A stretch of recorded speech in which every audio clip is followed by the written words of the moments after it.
Good evening, ladies and gentlemen, and welcome again to We the People Prepping. This is Dan. Let's talk today about something essential that you should have in your bug out bag.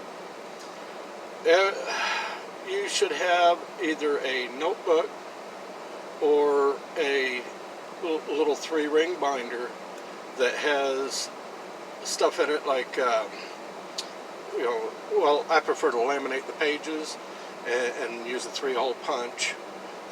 But what you need is to take and print off information or handwrite information, whichever, if you don't have a printer. But print out information like topographical maps of your area, okay, water sources in your area, radio frequencies for a ham radio, scanner frequencies for a scanner radio, just little things like that. If you've, here's what I do, okay, I have caches all over my area in different locations. They're buried, okay, so, and I don't mark the spot where I buried them because I don't want anybody to recognize that it's been marked or anything. So what I do is I take a photo of the area where I buried it, okay, and then I'll print that photo out, and in my 3-ring binder I will write on there what location that is, and then when I get out to that location I've got a photo of exactly where I buried my cache. Okay, and it's got everything, food stores. I've got some ammunition, some knives, just things that I might need. It's got water. I put water filters in with them. Granted, I use the Sawyer minis that I put in them, but these are little things that a lot of people don't think about. Also in there, write out your bug out, different bug out locations, routes to get to them. Like I won't use a main road, a highway, side streets, whatever. I won't use those to get to my bug out locations. I know all the back country roads around my area. I know all the game trails around my area that lead to my bug out locations. So I can get there without ever having to use an actual street. That way, I can slip through the woods and get to my bug out locations. Yeah, it's going to take me a little longer, but I'll be safe as I'm going along because, let's face it, most people don't know their game trails. And most people aren't even going to bother looking in the game trails in an SHTF. They're going to be panicking in the streets and carrying on. That's why I won't use the streets. But I have my maps where my bug out locations are, different routes I can get to them. I have my main bug out location, and then I have 2 backup bug out locations. Okay, the first one is one that I own, and the other 2 are people that are in my mag that I can bug out to their locations if need be, and they live out in the boondocks, so they live good 20 miles outside town, so I'd be safe getting there. It might take me a couple of days, but I'd get there. That is if I'm on foot. But I also suggest at home that you keep a little, like, what are those called? Composition book. And when you think of stuff that you're wanting to start prepping, write it down so you don't forget it. Write these things down, because like me, I'll be out here on the road and I'll think, oh damn, I need to prep this, or I need to prep that. And if I don't write it down in a little book, by the time I get home, I've done and forgot what it was I was wanting to prep. Okay, so write these things down. You know, write down in that 3-ring binder, write down all of your emergency contacts, friends, family. You know, write down all their phone numbers in there, because you know, like something happens, you know, you need to get a hold of them. You know, say that you lost your phone. You were bugging out, or you broke your phone while you were bugging out. You know, you get somewhere where you can use a phone, you're going to need their numbers, because most people don't remember their family's numbers in their heads anymore. I mean, I remember most of my families, but I still have them wrote down just in case, because I may not be thinking clearly in an SHTF, you know. But, you know, just in your 3-ring binder, you want to have the information that's important and keep it in your bug out bag, you know. And you should have one for each member of your family that lives in your house. That way, they, you know, say that you get separated or whatever, they know all this information because it's all right there for them. Okay, so, you know, like if me and my wife got separated, you know, she may not remember how to get to our bug out location. Okay, because my wife don't drive. Okay, so she'd be going on foot. So she needs a map of how to get there, you know, and different ways that she can get there and get there safely. You know, same way with my kids. You know, they may, you know, be God knows where whenever something happens, and they need all this information, because I always tell them to keep theirs in their go bags, so, you know, their everyday carry. That way, if, you know, and it doesn't have to be a big 3-ring binder. You can write it down in a notebook. You know, you can print these pages out, fold them up, stuff them away in there. It doesn't matter. I suggest that you put them in something that's waterproof. That way they don't get wet, and, you know, you can't read it all of a sudden. But, you know, like my daughter, she carries a bag with her everywhere, my youngest one. And we put everything in, you know, a Ziploc bag. We folded it all up, put it in there, put it in her EDC bag. Hey, you know, she's got all the information that she needs if something happens, you know. But these are just little things, you know. Like each one of my family members, we all have little walkie-talkies in our bug-out bag. I probably should have dug mine out. But they're 40-channel CBs is what they are, actually. Little handheld 40-channel CB radios. You can pick these up on Amazon and you know, all different types of places. I think I've seen some at Walmart one time. You know, they're like the ones we have are Bearcat, but they have Uniden, but they all work the same. They all, you know, a Uniden and a Bearcat will still work together. They're a CB radio, and they have 40 channels, and we all have a designated channel that we go to in case of an emergency. And these handheld radios, they'll put out for a good 5 mile or so. You know, so I mean they're pretty good radios. You know, and that's obstructed. That's in town. You know, like okay, my daughter lives with my ex-wife. Okay, they're 7 miles away from where I live. I can still talk to my daughter on my CB, handheld CB, and she can talk to me on it from her house to my house. So that, you know, that's a good little distance. It's 7 miles or so. So, you know, every one of us has one. They're just little handhelds. They're, you know, they don't even weigh a pound, and they're rechargeable. Their battery lasts a long time anyhow. But you know, every member of my family has one in their everyday carry. You know, they're small enough to where you can pack them away. You know, but these are just little things that a lot of people don't think about. You need a topographical map of your area.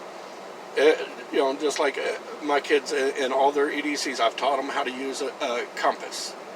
Okay, so they've got compasses in their EDC, even if it's just a small little little itty bitty compass. As long as you can get your bearings with it, you'll know where you're going.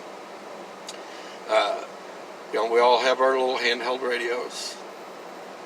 We have ways of starting a fire. You know, now, granted, my daughter got in trouble. The school called me up because they searched her bag, which I don't think they should have been doing anyhow. But they searched her bag and found a couple of ways to start a fire. One was a lighter, and one was a ferro rod. And they called me up, and they're talking about, she can't have these. I told them, look, I'm the one that gave them to her. I put them in her bag. You ain't gonna punish my daughter for me putting them in the bag. Okay, I put them in there in case something ever happens and she needs to start a fire or whatever. And it took me a little explaining to them that, look, I'm a prepper. Okay, my entire family preps. This is what we do. We are being prepared for whatever may come down the line. I told them, look, if you look in her EDC, you'll see that she even has a Sawyer Mini in there. She has a radio. There's lots of things that she has in there. I even told them, I go, look, you can pull out the Ziploc bag that's in there, and it has topographical maps. It has, just different information that she would need if something ever happened.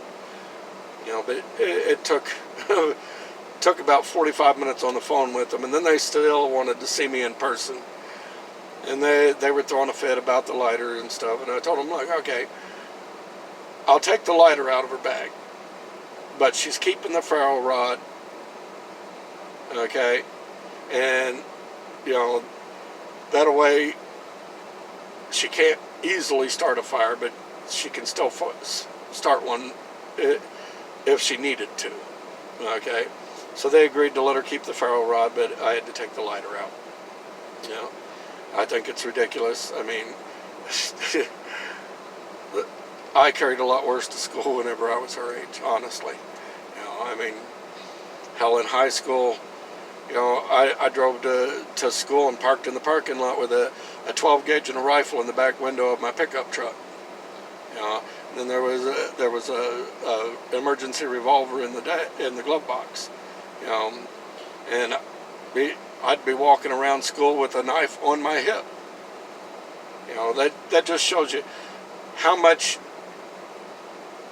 times have changed and how bad society's gotten. Because back when I was in school, nobody said jack squat about me walking around with a knife on my hip. We're backwood country people.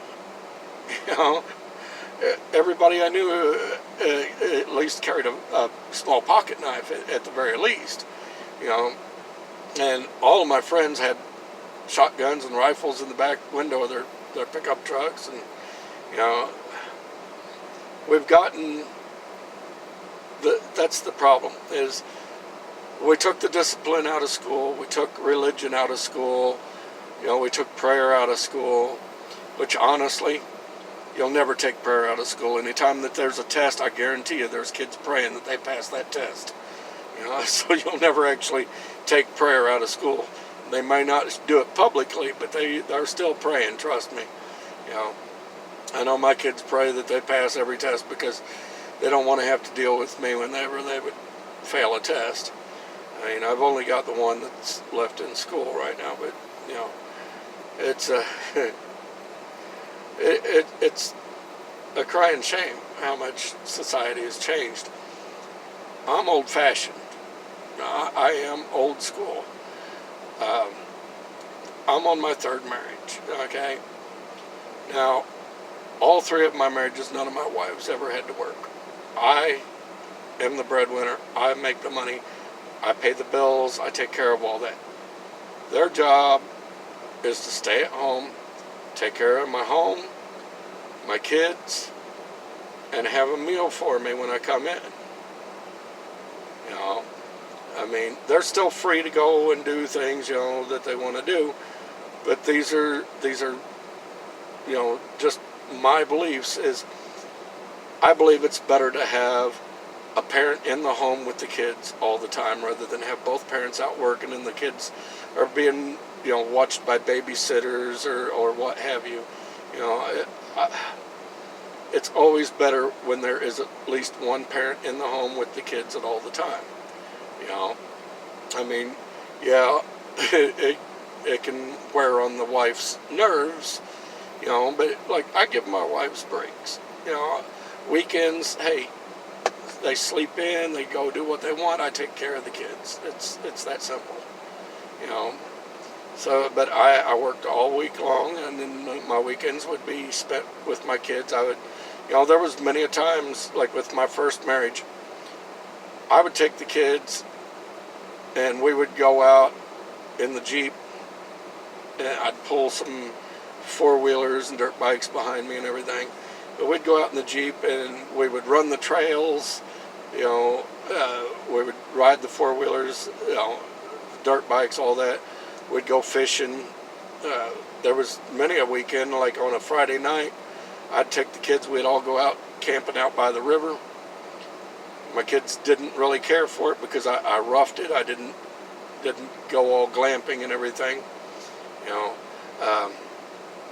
but I'd take them out, we'd go camping for the entire weekend, so she had the whole house to herself, do whatever the hell she wanted. Unfortunately, that was a mistake with her because, well, I won't go into that, but the point of it is,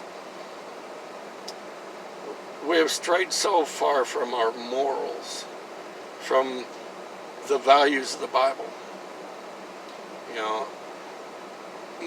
Now, I've talked about my family extensively in past videos and the heartaches and stuff that have happened.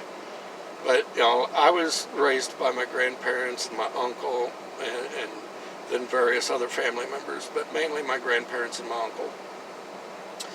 Now, my uncle was a veteran from Korea and Vietnam. He was a Special Forces veteran, and he was all into survival, heavy.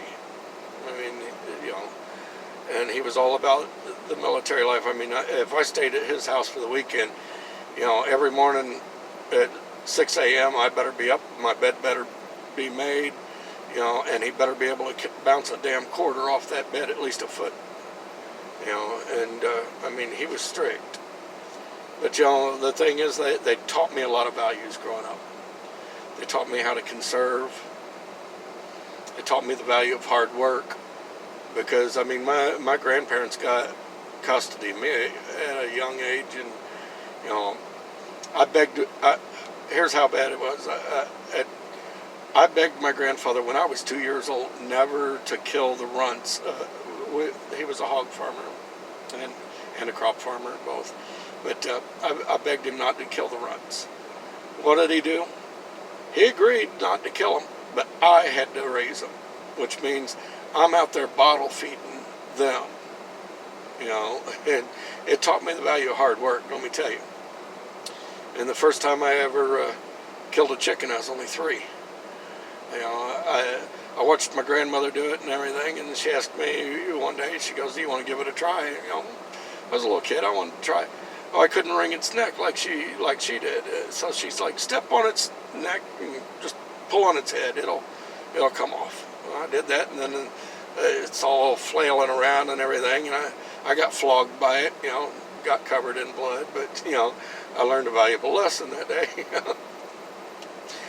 But, I learned how to preserve foods at a young age, and as I was growing up with my grandmother after my grandfather passed away, I think I was 8 years old. She looks at me and she goes, son, you're going to learn how to cook. I was like, why do I need to learn to cook, Grandma? Ain't that the woman's job? She goes, boy, don't ever let me hear you say that again. She goes, you're going to learn how to cook because at some point you're going to be a bachelor. You're not always going to have a woman there to cook for you. So you're going to learn how to cook so you don't starve to death. Well, she taught me how to cook good old-fashioned country cooking from scratch. And I say the thing is, my wife right now, I love her to death. I really do. But she cannot cook for nothing. I mean, oh God. But I'm teaching her. Now see, this is the thing. Her mama should have taught her how to cook. But her mama didn't teach her anything. Okay, her mama didn't even teach her how to keep house. I had to teach her on that too. You know, needless to say, she was a bad mother. You know, I mean, my wife tried. She did, but you know, I like things a certain way, and you know, like you know, she was never taught even how to do the dishes proper. You know, you wash the top of the dish, and then you flip it over and wash the bottom. Well, she was only taught, you know, wash the top of the dish, throw it in the dish, you know, rinse it off, throw it in the dish drainer. Well, a lot of times people sit one dirty plate on top of another. You're going to get food on the bottom of the plate. So, you know, after a few times of seeing this, I'm like, why aren't you washing the bottom? Well, nobody ever said you had to wash the bottom. Well, I'm telling you now, you got to wash the bottom of the plate. You know, it's just parents don't teach their kids the things that they need to know. You know, I mean, when my kids were growing up, I gave them chores, and they did not get paid for them. Okay, these were chores to teach them responsibility and to help them earn their keep around the house. Okay, and I'll admit I was a bit of a dick. Let's just say it that way. When it came to raising my kids, my son mouthed off to me one day. I don't remember what he said to me, but he ticked me off pretty good. He was probably 13, 14 years old. So I went out to the shed, and I picked up a little military shovel that I've got, you know, just the little foxhole shovel. I come back in and I hand it to him. I said, all right, get out there in the yard. I want you to dig a hole 6 foot long, 4 foot wide, 4 foot deep. He goes, well, why am I digging that hole? And I told him, like, go look, you ever talk to me like that again, I'm burying you in that hole. Now get your ass out there and dig that hole. He spent all day out there digging that hole. And he'd come in probably 7:30 at night. And he said, I'm done, I'm tired, I'm going to bed. I go, don't you want to eat? No, I'm too tired. He went in, he went to bed, he woke up. Well, I woke him up at like 6:30 in the morning. And this was a weekend. And he said, well, you getting me up so early for? I go, you got to go out there and fill that hole back in. Well, why'd you make me dig it for? I was just going to fill it back in. I go, don't ask me questions, just do as I tell you. You know, but you know, after that, he learned not to be mouthing off to me. You know, so I mean, you know, I was strict, but I was fair with them, and you know, I let my kids do a lot of things. You know, I didn't keep such a tight rein on them that they were smothered. You know, let them go out with their friends and everything. You know, that there are times that I regretted that. You know, like my oldest daughter, when she was 12, 13 years old. Excuse me. I let her stay the night with a friend. Well, I was in such a hurry to get to work that I didn't think about, you know, which friend she was staying with. Well, I got home from work at about 11 o'clock at night, and about 3 o'clock in the morning, I seen somebody shining a flashlight through my bedroom window and stuff. I jumped up and I grabbed the shotgun, opened up the window real quick and stuck the shotgun out the window, and well, it was a cop. You know, and he's staring down the barrel of a 12 gauge shotgun, and I think he about pissed himself, but I was still half asleep. I was, what the hell are you doing? He's like, Mr. Uh, uh, can you take the shotgun out of my face? I was like, all right. What do you want? He goes, do you have a daughter named so-and-so? And I was like, yeah. He goes, would you mind putting some pants on and coming outside? All right, I'll be out in a minute. I went, got dressed, walked out there. He goes, can you come over to the car with me? I walked over to the car.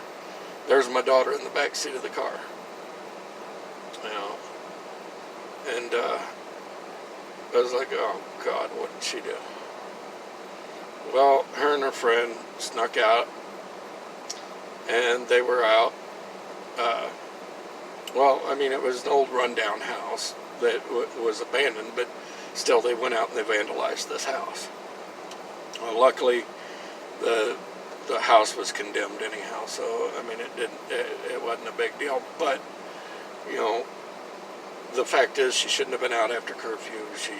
She was doing stuff that she knew she shouldn't be doing. So yeah, he released her to me, and I popped her ass a few times, told her to go to bed. We'd have a talk in the morning.